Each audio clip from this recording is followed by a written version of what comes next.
오늘 우리에게 주시는 하나님의 말씀은 사도행전 2장 1절에서 4절입니다. 오순절 날이 이미 이름에 그들이 다 같이 한 곳에 모였더니 호련히 하늘로부터 급하고 강한 바람 같은 소리가 있어 그들이 앉은 온 집에 가득하며 마치 불의 혀처럼 갈라지는 것들이 그들에게 보여 각 사람 위에 하나씩 임하여 있더니 그들이 다 성령의 충만함을 받고 성령이 말하게 하심을 따라 다른 언어들로 말하기를 시작하니라. 이는 살아계신 하나님의 말씀입니다. 아멘. 자, 성령님에 대한 말씀 오늘 마지막 시리즈가 되겠습니다. 여러분들이 아마 들은 걸 거의 다 잊어버리셨을 것 같아요. 그죠? 근데 여러분들에게 좋은 방법이 있죠. 교회 홈페이지를 통해서 또 제 페이스북을 통해서 방송을 통해서 여러분들이 한번 다시 점검할 수 있습니다. 오늘은 성령님이 임하실 때라고 하는 제목으로 말씀을 나누려고 합니다. 우리는 그동안 성령님은 어떤 분이신지, 우리가 어떻게 성령님께 초점을 맞출지, 성령님이 일하시는 방법은 무엇인지 이런 것들을 배웠어요. 오늘은 성령님께서 우리들에게 임한다고 하는 것이 무슨 일인지, 우리들에게 어떤 것인지를 생각해 보려고 합니다. 여러분들이 성령님에 대해서 잘 배우기 위해서는 요한복음을 보면 된다 이렇게 말씀드렸어요. 요한복음에는 성령님에 대한 설명이 잘 나와 있어요. 그런데 그 설명된 성령님이 실제적으로 역사하신 것은 사도행전입니다. 그래서 Acts, 성령님께서 행하신 일, 그 현상을 보려면 여러분들이 사도행전을 보면 됩니다. 오늘 본문 말씀에 보면 성령님에 대해서 이 초대교회 사람들이 처음 성령을 체험했는데 2절에는 이렇게 표현이 되어 있어요. 같은 이라고 하는 단어가 나오고요. 그리고 3절에 가면 보여라고 하는 말이 나오고 있습니다. 분명히 성령님을 경험했는데 그들은 성령님은 이것이다 라고 이렇게 데피니션을 이야기한 것이 아니라 이것 같고 이렇게 보였다라고 말씀합니다. 이것은 성령님에 대한 아주 정확한 이해입니다. 성령님은 우리들이 말로써 정의할 수 있는 것이 아니라 우리들이 경험하는 것이기 때문입니다. 여러분, 우리가 누군가에게 무엇을 설명할 때, 처음 보는 것을 설명할 때 우리가 뭐라고 이제 이게 뭐 같이 보여? 이렇게 말을 하죠. 아직 그것을 모르기 때문입니다. 여러분, 또한 우리가 팩트라고 하는 게 있어요. 어떤 사실. 그리고 그 팩트라고 하는 것과 그 팩트를 설명하는 것하고는 차이가 있습니다. 성령님은 우리들에게 임하셔서 우리들에게 무언가를 행하시는데 그것을 설명하는 것은 우리의 경험과 우리의 지식의 한계 가운데서 설명하게 되어 있다는 거예요. 그래서 오늘 우리가 이 초대교인들이 경험했던 이 성령을 통해서 성령님은 이런 분이시다라고 하는 정의가 아니라 이렇게 역사하는 분이시다라고 하는 것을 배우게 되는 거죠. 오늘 말씀은 제가 얼마 전에 읽었던 짐 심발라 목사님이 쓴 성령으로 다시 시작하라. 가끔 책을 읽고 저자가 참 발음하기 힘들면 좀 그래요. 짐 심발라, 저기 뉴저지에 있는, 뉴욕에 있는 타베네컬 처치의 목사님입니다. 성령론에 대한 사역을 많이 하는 분인데 그분이 책에서 이렇게 썼어요. 다른 사람들을 위해 일하시는 성령님을 보는 것보다 당신을 위해 일하시는 성령을 만나는 편이 훨씬 낫습니다. 우리는 그동안 성령님에 대해서 많이 배웠잖아요. 성경에 나와 있는 성령님, 누구에게 임했던 성령님 배우는 것 참 중요한데 오늘 우리들이 이 말씀을 들으며 도전을 받아야 되는 것은 나에게 임하셔서 역사하시는 성령님을 기대하는 거예요. 그것이 우리들에게 유익이 될 것이라는 말씀입니다. 오늘 본문 말씀 1절 가운데 저에게 들어왔던 주의를 끌었던 말은 1절에 이 성령을 체험했던 사람들이 다 같이 한 곳에 모여라고 하는 말이었어요. 여러분, 우리들이 잘 기억해야 되는데요, 성령님의 특징 중에 하나인데 성령님은 우리들이 혼자 기도할 때도 임하시고 체험될 수 있어요. 그런데 대부분의 성령님의 역사는 공동체성을 가지고 있어요. 사람들이 모여서 기도하는 곳에, 모여서 예배하는 곳에 성령님이 임하세요. 그런데 우리들이 또 기억해야 될 것은 공동체 가운데 성령님이 임하시지만 성령님을 경험하는 것은 개별적이에요. 오늘 여기 공동체에 우리들이 예수 이름으로 모였다고 하는 것은 성령님을 경험할 수 있는 굉장히 좋은 기회인데 성령님을 경험하는 것은 개별적이다. 여러분들이 먼저 이것을 잘 기억할 필요가 있어요. 또 초대교회에 마가의 다락방에 모였던 사람들은 왜 모였을까요? 여러분, 그들은 두려움이라고 하는 것 때문에 함께 모였어요. 예수님께서 부활하고 승천하신 이후에 사람들이 예수님을 핍박하고 그들이 스스로 해결할 수 없는 문제, 두려움으로 인하여 그들이 함께 모였어요. 그리고 또 하나 아주 중요한 사실을 깨닫게 되는데, 요 성령 시리즈 하기 전에 제가 예수님의 제자에 대한 말씀을 나누었죠. 여러분, 예수님의 제자들에 대한 말씀을 나누면서 우리들이 깨닫게 된 게 참 별의별 사람을 예수님이 다 모으셨다는 거예요.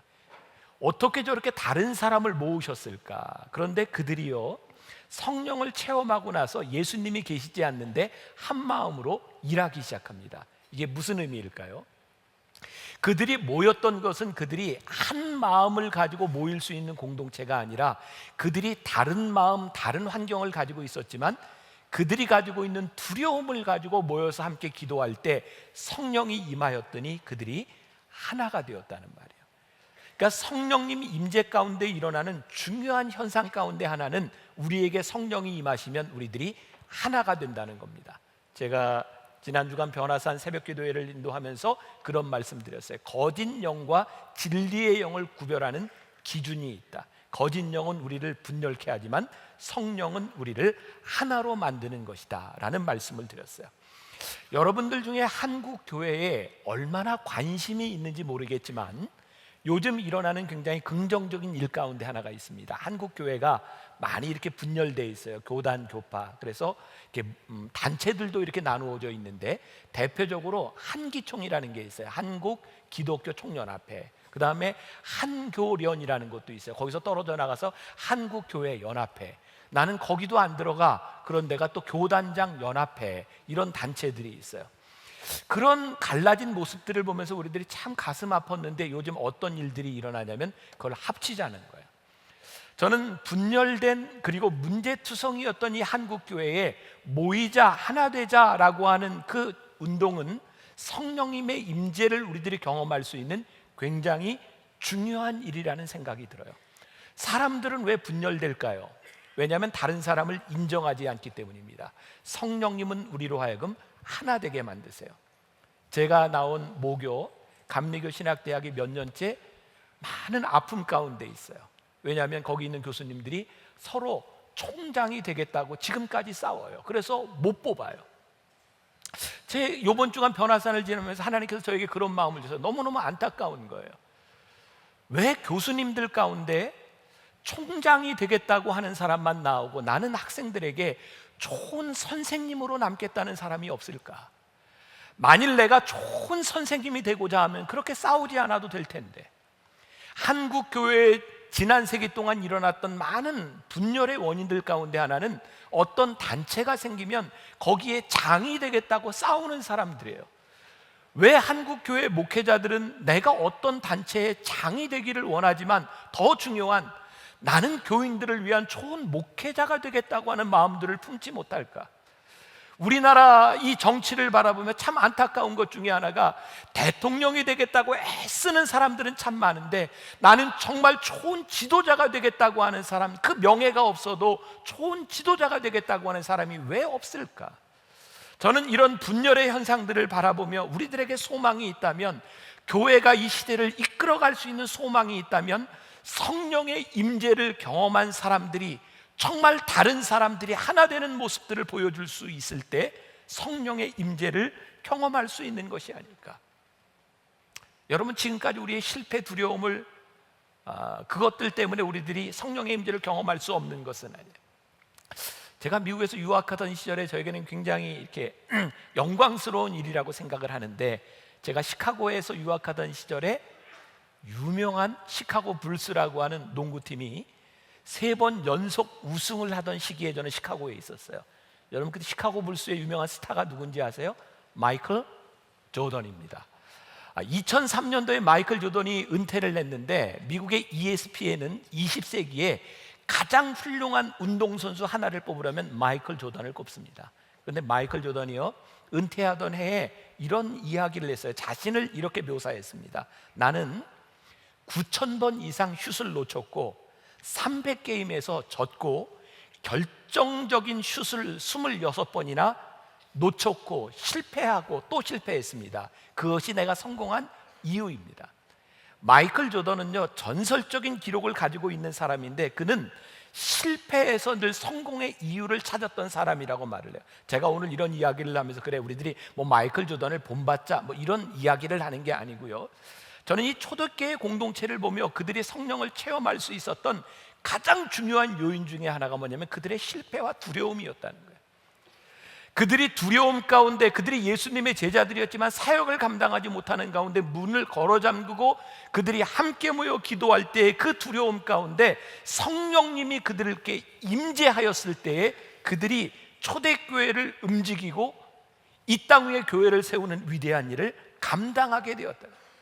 우리가 성령의 임재를 경험하는 것은 누구를 닮아서 우리도 이렇게 실패한 인생인데 성공적인 인생을 살자 이런 이야기가 아니고, 성령께서 우리들에게 임하실 때 어두움에 갇혔던 우리의 인생이 어두움을 뚫고 나가며 성령이 우리들 가운데 임하게 될 때 우리들의 사명을 발견하게 될 것이라는 사실이에요. 여러분, 성령의 임재가 왜 중요한가요? 예수님의 제자들이 예수님과 함께 다니며 예수님의 말씀을 듣고 예수님의 능력을 보았지만 그들은 능력이 없었어요. 참 놀랍지 않아요? 예수님과 같이 다니고 그들이 예수님의 말씀을 듣는 지식이 있었음에도 불구하고 그들에게 능력이 없었다고요. 그런데 그들이 예수님이 떠나가고 두려움 가운데서 그들이 성령의 임재를 경험하게 되었을 때에 그들에게서 능력이 나와요.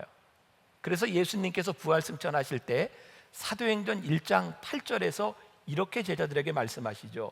오직 성령이 너희에게 임하시면 어떻게 너희가 뭐를 받아요?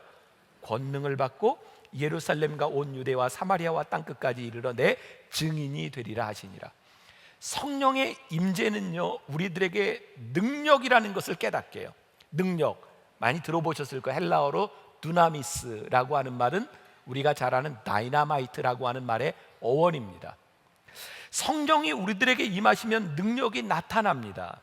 예수님에 대한 지식을 알고 있기 때문이 아니라 성령의 임재 가운데서 우리의 사역이 능력을 나타나게 되어 있어요. 여러분들, 2000년 교회 역사를 통해 보면 교회의 문제와 타락 늘 있어 왔어요. 그런데 성령이 역사하던 교회나 성령의 임재가 떠나간 교회나 동일하게 예배가 있었어요.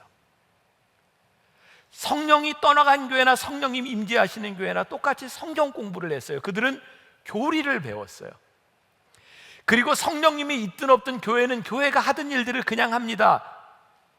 차이는 무엇인지 아세요? 능력이 나타나지 않는다는 거예요. 오늘날 성령이 떠나간 교회의 건물들이 있습니다. 그런데 불행하게도 그것은 건물입니다. 교회가 아닙니다. 왜냐하면 죽은 교회이기 때문입니다. 성령님의 역사가 나타나지 않기 때문입니다. 그래서 우리가 제일 두려워해야 되는 것은 뭐냐면 성령님이 떠나간 교회예요. 이번 변화산 일주일을 지나면서 하나님께서 저에게 주신 정말 강력한 마음이었어요. 정말 부끄러워요. 창피해요. 요 근래 또 유명한 기독교 지도자들을 통해서 성추행에 대한 사건들이 터졌어요. 세상 사람들이 이렇게 자조적으로 이야기를 해요. 이제 교회 앞에 19금이라고 써야 되겠다는 거예요.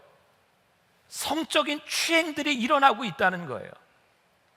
왜 이런 일들이 일어날까? 저는 이런 일들을 교회에서 언급하는 것을 두려워했어요.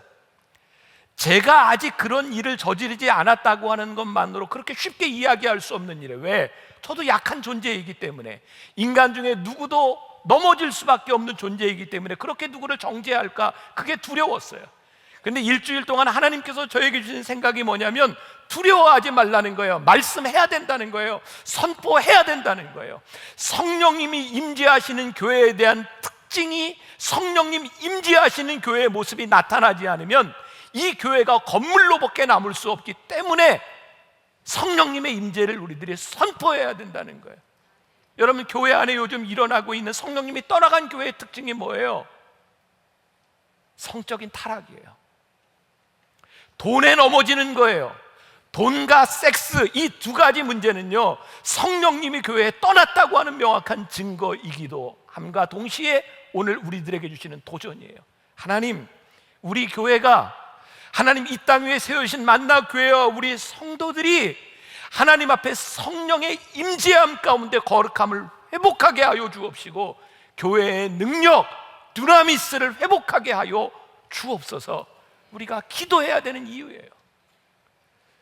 오늘 본문 말씀 2절에 보니까 성령님께서 오셨는데 어떻게 오셨냐면 이렇게 표현이 되어 있어요. 호련히 오셨다. NIV 성경에 보면 suddenly라고 하는 표현으로 되어 있고요. 유진 피터슨의 메시지 성경에 보면 without warning이라고 되어 있어요. 예고 없이 오셨다는 거예요. 여러분들 한번 생각해 보세요. 성령님이 예고 없이 오셨다고 하는 말의 의미는 무엇일까요? 성령님이 계획이 없이 오셨다 이런 말일까요?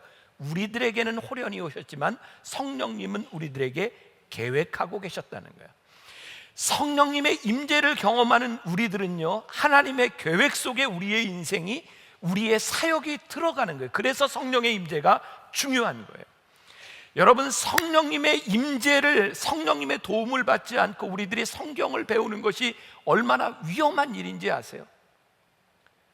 우리는 지금까지 신앙생활하면서 성경에 대한 많은 지식을 알고 있는 사람들 때문에 상처를 참 많이 받잖아요. 그리고 성경 공부를 많이 하면 할 수 있도록 완고해지는 사람들을 우리들이 많이 경험하잖아요. 왜 그럴까요?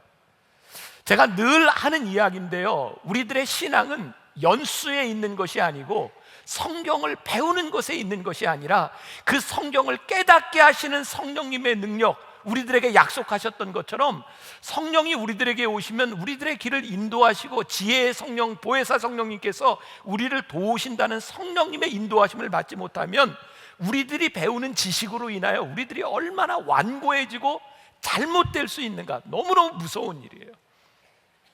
그럼 역사를 보세요. 한 가지 예를 든다면 미국에 있었던 남북전쟁, 남과 북이 뭐 때문에 싸웠죠? 노예제도 때문에. 북쪽에서는 노예제도를 좀 폐지하자, 남쪽에서는 노예제도를 유지하자. 그런데 그 당시에 가장 뜨거웠던 교회가 남쪽이었을까요? 북쪽이었을까요? 남쪽에 있었던 사람들이요, 노예제도를 유지해야 되는 정당성, 하나님의 섭리를 이야기하며 뜨겁게 설교했어요. 어떻게 그런 일이 일어날 수 있을까요? 하나님을 믿는 사람들이 성경을 가지고 들어가는 것에 총칼을 가지고 들어가서 사람들을 죽이며 복음을 믿으라고 했던 그런 일들이 어떻게 일어날 수 있을까요? 성경에 대한 지식을 성령의 도움이 없이 바라보면 자기 중심적으로 해석할 수밖에 없는 일들. 여러분, 예수님이 이 땅 위에서 놀랍게 사역을 하실 때 성경을 가장 많이 알고 있었던 바리새인들과 사두개인들이 뭐라고 얘기하는지 아세요? 메시아인 예수님을 바라보며 나사렛에서 무슨 선한 것이 날 수 있겠느냐, 그들이 생각할 때는 나사렛에서는 일어날 수 없는 일이다. 하나님이 일하시는데도 그것이 용납이 되지 않는 거예요. 예수님께서 활동하시던 그 배경이 되었던 것은 갈릴리 지역입니다. 여러분, 이스라엘은 북쪽과 남쪽으로 나누어지는데요, 북쪽 지역이 갈릴리 지역이에요. 거기는 상업의 중심지고 이방인들이 많은 곳입니다. 남쪽은 예루살렘을 중심으로 해서 종교적인 중심입니다. 예수님이 북쪽에서 활동하셨어요, 갈릴리에서. 그랬더니 그 사람들이 뭐라고 얘기하는 줄 아세요? 거기서 그런 일이 일어날 수 없다는 거예요. 왜요? 그들의 신학과 맞지 않는 거예요.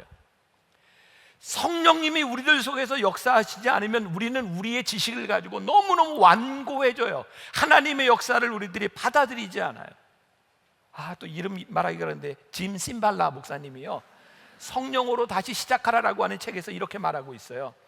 성경 말씀의 의미를 이해하는데 성령의 도움을 받지 않으면 하나님의 거룩한 말씀에서 내 편견만 확인할 뿐이다.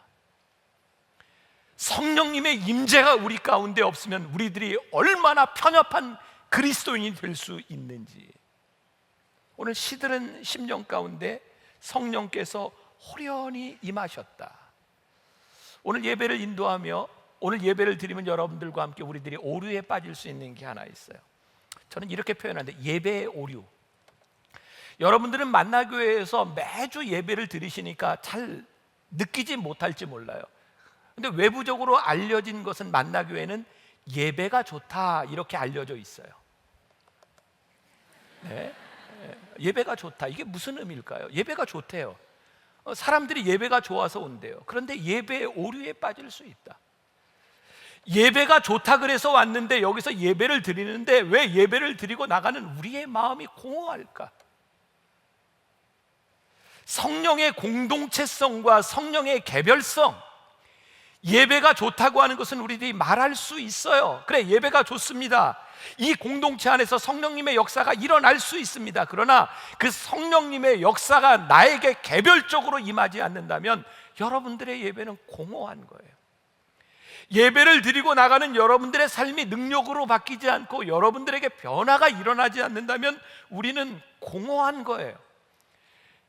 이 초대교회에서 성령님을 묘사하는데 불이라고 하는 단어를 써요. 불. 성령은 불이 아닙니다. 불같이, 불처럼 보이는 거예요. 불이 뭐예요? 뜨거워요. 성령이 우리 가운데 임재했을 때 우리들이 뜨거운데, 이 불의 특징은 뭐냐면 이 뜨거움이 다른 사람들에게 닿았을 때 뜨거움이 전달되는 거예요. 예배의 오류, 우리들이 예배가 좋다고 드리지만 그 뜨거움이 우리들 가운데 일어나지 않는다면 우리는 예배의 오류에 빠지고 나간다. 오늘 여러분들이 기도하셔야 돼요. 성령님 임재하셔서 나를 뜨겁게 하시고 이 공동체 안에서 나에게 임하시는 성령님을 내가 고백하게 하여 주옵소서.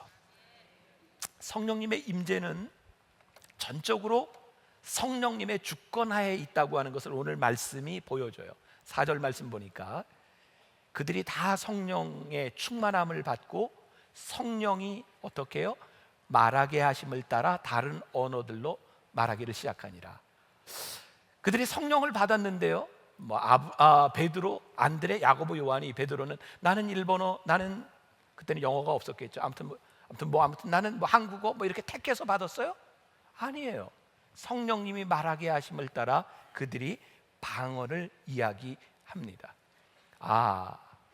성령님의 역사는, 성령님의 주권은 우리로 하여금 흘러넘치는데 성령님께서 우리들에게 일하게 하시는 방식이 있구나. 그래서 우리들이 성령님의 임재를 기대하는 여러분들에게는요, 성령님 앞에 우리의 사역을 맡기는, 우리들의 삶을 맡기는, 어쩌면 이런 표현이 가능해요. 나를 포기하는 거예요. 아무것도 하지 않는 것이 아니라 성령님이 내 속에 일하실 수 있도록 나를 성령님께 내드리는 거예요. 이게 성령이 충만하다, 흘러넘친다. 그러면 사도행전 6장에 가서 보면요, 제자들이 성령의 역사를 가지고 많은 사역을 하다 보니까 일이 많아졌어요. 그래서 제자들이, 사도들이 기도하는 일과 말씀을 전하는 일에 전념하기 위해서 누구를 뽑죠? 7 집사를 뽑잖아요. 자, 사도행전 6장 3절을 한번 봅시다. 조금 이제 졸릴 순간이 되었으니까 같이 입을 열어서 한번 읽어볼게요. 시작. 형제들아, 너희 가운데서 성령과 지혜가 충만하여 칭찬받는 7 사람을 택하라. 자, 보세요. 7 집사를 뽑아요. 7 집사에게 무엇을 시키려고 하죠? 어려운 사람을 돕는 일을 시킵니다. 어려운 사람을 돕는 일을 시키는데 지혜와 성령 충만이 진짜 그렇게 필요한 일일까요? 그거 좀 누구나 할 수 있는 일이 아닐까요? 왜? 지혜와 성령 충만이라고 하는 이 2가지를 이야기하고 있을까요? 사람들이 헌금을 했어요. 어려운 사람을 도웁시다. 그런데 아무리 지식이 있고 능력이 있는 사람이라 할지라도 그들에게 지혜와 성령 충만이 없으면 이기적이고 잘못될 수 있다고 하는 것을 알았어요. 그래서 하나님의 일을 하는데 필요한 것은 지식이 아니라 지혜, 그리고 성령 충만함이라고 하는 것을 우리들에게 말씀하고 있어요. 여러분, 우리들 어머니 세대, 우리 할머니 세대, 사실은 그분들의 기도와 헌신으로 오늘 한국 교회가 서 있잖아요.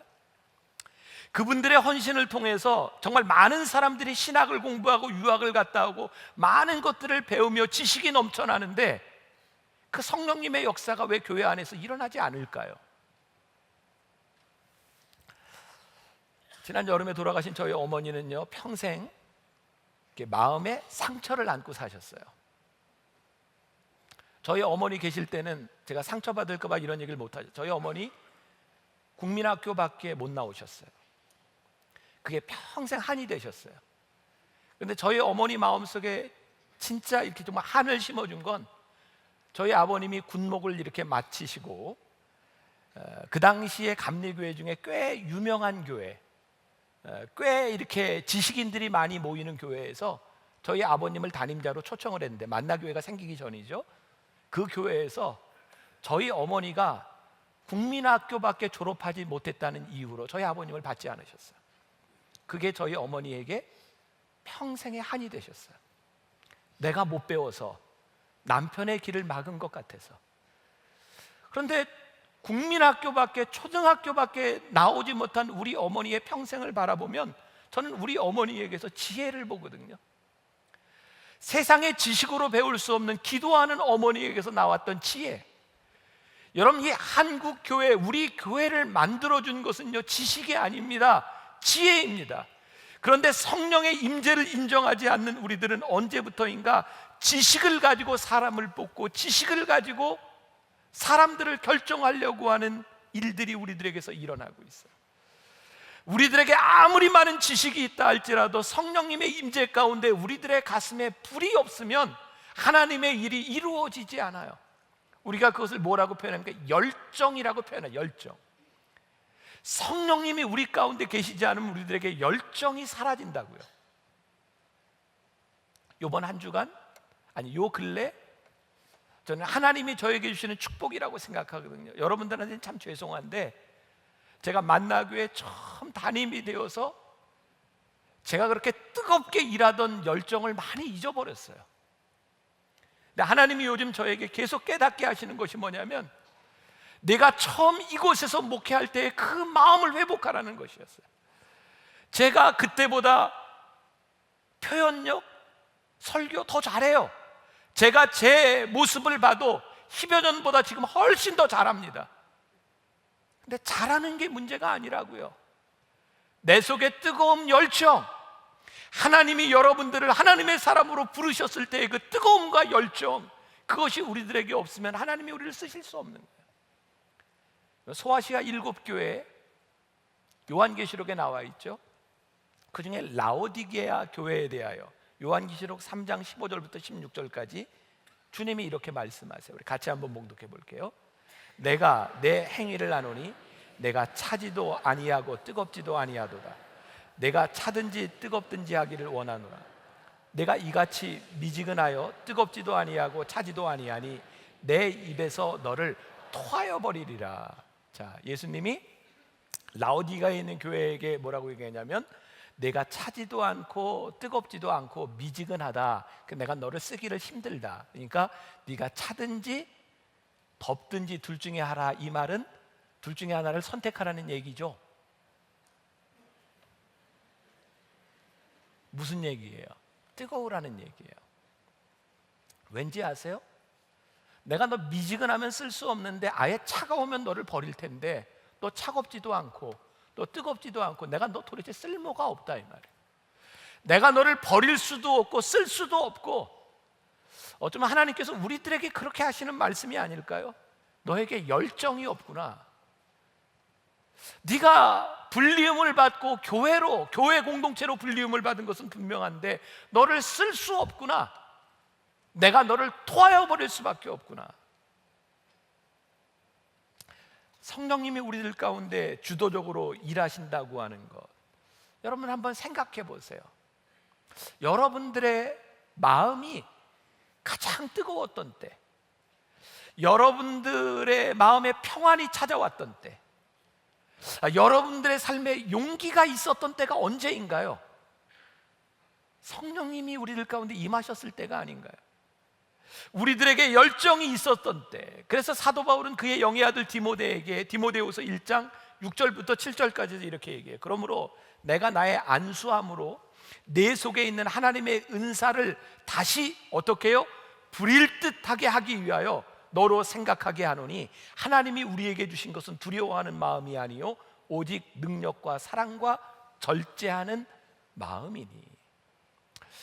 우리들이 두려움 가운데 있다는 거 그렇게 문제되지 않아요. 우리들이 열정을 잃어버릴 수 있습니다. 그런데 다시 성령의 임재가 우리로 하여금 우리를 부릴 듯하게 일어나도록 할 때 하나님이 우리를 쓰신다는 거예요. 영상을 하나 잠깐 보겠습니다. 자, 어린애가 낙서를 하고 있는 거예요. 지 맘대로 씁니다. 낙서하고 있어요.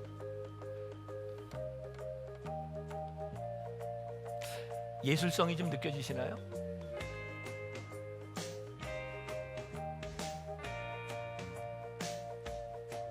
아이의 어머니가 아이의 낙서 위에 그림을 그리기 시작합니다.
저 그림을 보는 여러분들의 이렇게 표정을 보면서 제가 종종 그런 생각을 해요. 설교도 저런 표정으로 들을 수 없을까?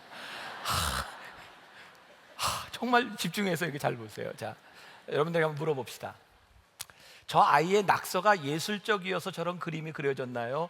어머니의 예술성이 저 그림을 예술적으로 만들었나요? 네, 어머니의 예술성이죠. 저건 수채화입니다. 그래서 아마 더 힘들었을지 몰라요. 근데 뭐 유화도 있죠. 유화는 덧칠을 하면 됩니다. 크로키라고 하는 기법에 뭐 이런 것도 있고 여러 가지가 있어요. 여러분들이 어떤 낙서를 했는지 몰라요. 여러분들의 삶이 어떤 어두움을 가지고 있는지 몰라요. 밝은 색으로 유화를 칠하면 밝게 됩니다. 성령께서 우리들에게 임재하시면요, 우리들의 삶에 또 다른 이야기를 써내려가기 시작합니다. 그게 성령의 임재함이에요. 얼마 전에 이제 영화를 하나 봤어요. 덕혜의 옹주. 영화를 보면서요, 보세요. 괜찮은 영화입니다. 보세요. 괜찮아요. 참 너무너무 가슴이 이렇게 막 좋은 거예요. 왜냐하면 그 영화를 보면서 나오는 덕혜옹주와 영친왕이 일본에 있으면서 독립운동을 한 이야기. 영친왕이 우리 민족을 위해서, 그 어려움을 당하는 민족을 위해서 상해로 망명을 시도했던 이야기. 저도 역사를 공부하고 꽤 역사를 아는 사람인데 그 얘기는 처음 듣는 거예요. 야, 우리에게 이런 자랑스러운 역사가 있었다니 너무너무 좋다. 그리고 그 다음날 신문을 보았는데요, 그 덕혜옹주에 대해서 그렇게 표현이 되어 있더라고요. 영친왕이 일본에 있으면서 상해로 망명을 시도했다거나 덕혜옹주가 독립운동을 했다는 근거는 하나도 없대요. 그러면서 그 영화를 팩션이라고 표현을 했대요. 팩션이라고 하는 것은 팩트 플러스 픽션, 가상의 이야기. 그 있었던 일인데 가상의 이야기를 겹쳐서 그 이야기를 만들었다는 거예요. 덕혜옹주는 사실이 아니라 그 이야기를 만들어 간 거예요. 제가 이제 말씀을 준비하는 연속선상에서 이 그림을 보며 덕혜옹주 이야기를 보면서 저에겐 그런 생각이 들었어요. 하나님이 우리들에게 만들어 가시는 이야기는 우리들의 삶에 있는 팩트에 근거하지 않는다는 거예요. 우리들이 살아왔던 과거의 어두움과 우리들의 능력 없음에 근거하지 않는다는 거예요. 성령이 우리들에게 임재하시는 것은 성령님이 우리들의 삶에서 새로운 역사를 써내려 가시는 거예요. 그래서 성령의 역사는, 성령의 임재는 우리의 가슴을 뜨겁게 합니다. 왜? 성령님께서 우리의 열정을 가지고 써내려 가실 이야기를 기대하기 때문이에요. 오늘 여러분들이 예배가 거짓된 예배나 예배의 오류에 빠지는 것이 아니라 이 예배를 통하여 나에게 개별적으로 임하시는 성령님의 임재를, 그 뜨거움을 여러분들이 고백하기 시작할 때 하나님이 우리의 인생을 다시 써내려 가기 시작해요. 잃어버렸던 열정에 불을 지펴주세요. 요 근래 제가 또 좋은 책을 하나 읽었어요. 팀 켈러 목사님이 쓴 탕부 하나님, 우리나라 제목으로 더 프로디걸 갓이라고 하는 얘기예요. 탕부 하나님. 여러분들 탕자의 이야기 아시죠? 이게 프로디걸 선입니다. 이 프로디걸이라고 하는 말은 무슨 뜻이냐면 낭비하는, 허비하는. 그래서 재산을 다 낭비하고 돌아온 아들의 이야기가 탕자의 이야기잖아요. 근데 팀 켈러 목사님이 저 책을 프로디걸 갓, 탕부 하나님으로 썼어요. 그 아들의 죄와 그 아들의 방탕함에도 불구하고 끊임없이 사랑을 허비하시는 하나님, 그 아들을 그 하나님의 마음으로 끝까지 받아주시는 하나님의 낭비하는 사랑, 그게 하나님이라는 거예요. 그래서 우리가 알고 있는 탕자의 이야기는 탕자의 이야기가 아니라 하나님의 이야기라는 거예요. 성령님의 임재가 무엇일까요? 프로디걸 갓, 우리를 위해 한없이 쏟아부어 주시는 하나님의 은혜와 사랑과 하나님의 역사가 우리들 가운데서 시작되는 것, 그것이 성령님의 임재예요. 예수님의 제자들이 두려움 가운데서 성령님의 임재를 경험했듯이 어쩌면 여기 있는 사람의 인생의 끝에서 우리의 두려움 가운데서 우리는 성령님의 임재를 경험하고 성령님의 임재 가운데 뜨거움으로 우리의 삶을 고백할 수 있어요. 오늘 성령님에 대한 이야기 이제 마무리를 짓습니다. 우리가 알고 있는 성령님 그 모든 지식이 아니라 여러분들 가운데 그 뜨거움이 여러분들의 삶을 움직여갈 수 있기를 주님의 이름으로 간절히 축원합니다. 우리 같이 찬양합시다. 성령이 오셨네.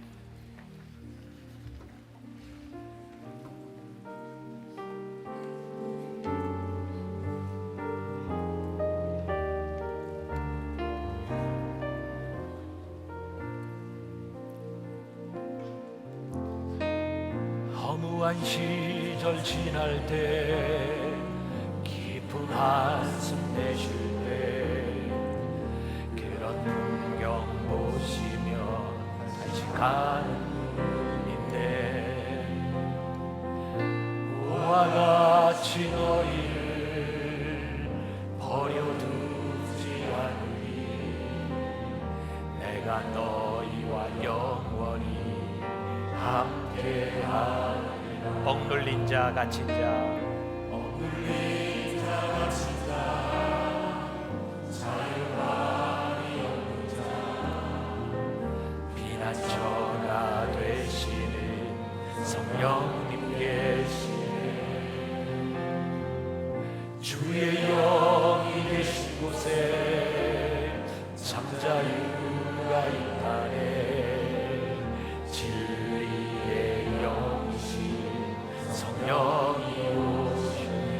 성령이 오셨네. 성령이 오셨네. 성령이 오셨네. 내 주위에 보내신 성령이 오셨네. 우리 인생 가운데 신이 찾아오셔서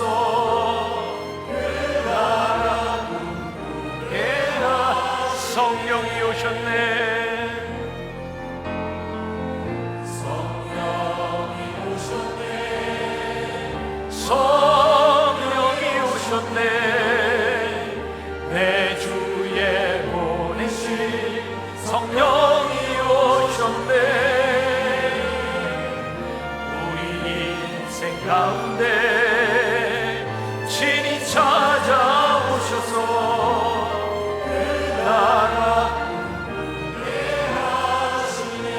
허무한 시절 지날 때 우리 봉헌하며 찬양하겠습니다. 허무한 시절 지날 때, 깊은 한숨 내쉴 때, 이런 풍경 보시며 지나는데, 고와 같이 너희를 버려두지 않으니. 내가 너희와 영원히 함께하리라. 성령이 오셨네. 성령이 오셨네.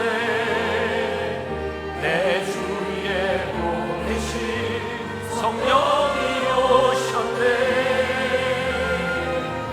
우리 인생 가운데 신이 찾아오셔서 그 나라 꿈꾸게 하시네. 억눌린 자 갇힌 자, 억눌린 자 갇힌 자, 자유함이 없는 자, 저가 되시네 성령님 되시네 주의 영이 계신 곳에 자유가 있다네 진리의 영이신 성령이 오셨네 성령이 오셨네 성령이 오셨네 성령이 오셨네 내 주의 보내신 성령이 오셨네 우리 인생 가운데 진이 찾아오셔서 그 나라 누구게 하시네 성령이 오셨네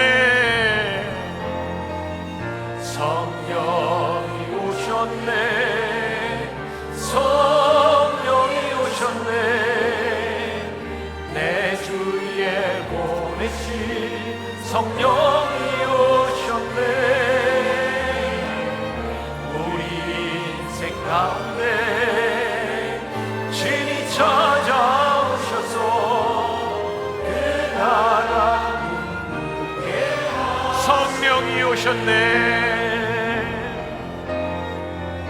성령이 오셨네 성령이 오셨네 내 주에 보내신 성령이 오셨네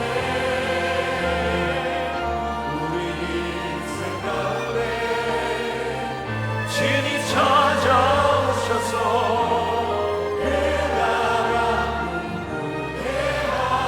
그 나라 꿈꾸게 하시네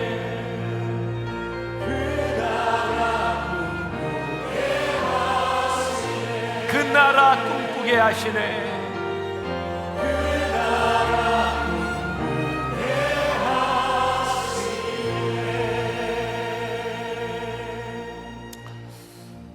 우리가 성령님을 볼 수는 없습니다.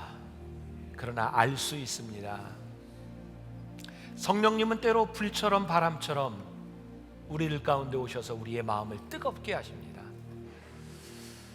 혹시 우리 성도들 가운데 그 뜨거움을 잃어버린 사람이 있다면 하나님께서 우리를 쓰실 수 없는 것에 대한 안타까움을 깨닫게 하시고 성령님이 우리를 부르신 것에 대한 체험이 없다면 우리가 얼마나 완악하고 우리들이 얼마나 고집스러울 수 있는지를 깨닫게 하여 주셔서 성령님 쓰시는 사람, 성령님 쓰시는 교회, 성령님 쓰시는 민족 되게 하여 주옵소서.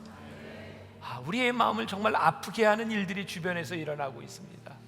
어떻게 저런 일이 일어날 수 있는지, 어떻게 교회가 저럴 수 있는지, 어떻게 하나님의 사람들이 저럴 수 있는지, 우리를 절망케 하는 이 수없이 많은 일들 가운데 우리가 깨닫게 되는 것은 성령님이 떠나셨다는 겁니다. 우리가 다시 성령님을 요청합니다. 성령님 임재하셔서 우리 가운데 함께 하셔서 하나 되게 하시고 능력 있게 하시고 하나님의 사명 잘 감당케 하여 주옵소서. 하나님, 우리 인생 살아가며 어두울 때, 힘들 때 주님의 도우심 구하는 사람들, 하나님, 우리 성도들 물질로 인하여 범죄하거나 물질로 인하여 어려움 당하지 않도록 이길 수 있는 힘과 하나님 물질의 축복도 허락하셔서 우리 교회에게 주신 사명, 각자에게 주신 사명 잘 감당케 하여 주옵소서. 특별히 이 물질이 쓰여지는 곳, 다음 세대를 준비하는 우리 컨퍼런스 위에 함께 하여 주셔서 귀한 사역의 열매들이 맺히게 하여 주옵소서. 지금은 우리 주 예수 그리스도의 은혜와 하나님 아버지의 무한하신 사랑과 성령의 인도하심이, 성령의 임재를 기대하며 꿈꾸며 뜨거움의 열정이 회복되기를 소원하며 나가는 당신의 사랑하는 모든 백성들 위해 지금부터 영원까지 함께 하시기를 간절히 축원하옵나이다. 아멘.